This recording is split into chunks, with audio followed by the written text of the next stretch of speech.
একটা ব্যবসা খুলতে হবে, এমন করে চলবে না। দেখি পানুকে ফোনটা লাগাই।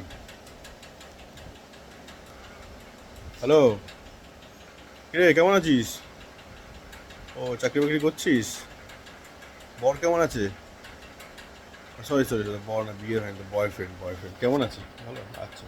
শোন না, আমি ভাবছি একটা চায়ের দোকান দেবো, ঠিক আছে? এটা আমাকে পার্টনারশিপ করবি, পার্টনারশিপ। আরে তোকে সেরকম বেশি কিছু করতে হবে না, খালি ওখানে তুই বসে থাকবি। একটা চশমা পরবি, চুলটা স্ট্রেট আমি টাকা দিয়ে করিয়ে দেবো।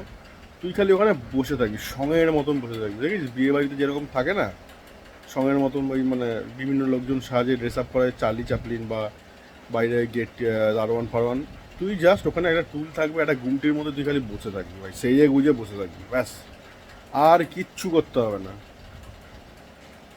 হ্যাঁ, টাকা আরে প্রথমে আগে দেখি কিরকম কি হচ্ছে না হচ্ছে, লাভ ঠাপ, তারপরে তো টাকার কথা তুই চিন্তা কর। তোকে তো কিচ্ছু করতে হবে না ভাই। 4-5 ঘন্টা খালি বসে থাকিস, 4 ঘন্টা হলেও বসে থাকিস। তারপরে আমরা টাইম কমিয়ে দেবো, আগে কাস্টমার অ্যাট্রাক্ট করে নিই। প্রোডাক্ট প্রোডাক্ট ওই চা বিস্কুট বিক্রি করবো ব্যাস। তোকে আরে ভাই চা খেতে তো লোকজন আসবে, কিন্তু মেন অ্যাট্রাকশন হচ্ছে তুই, সেন্টার অফ অ্যাট্রাকশন। আরে এখন তো এসবই চলছে ভাই। হ্যাঁ চল না চল না, দেখ, একটু ভেবে দেখ, ভেবে দেখ, সেট হয়ে যাবে তাহলে।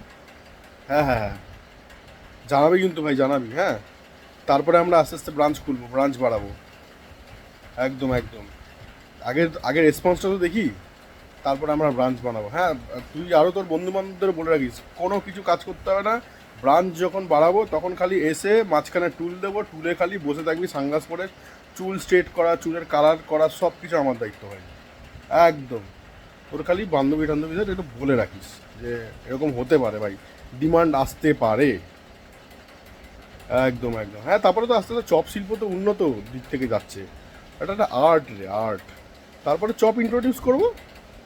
আগে দেখি এর চাটা কীরকম হয়, তারপরে তেলে ভাজা ফেলে ভাজা ফ্রাইড সব দেবো।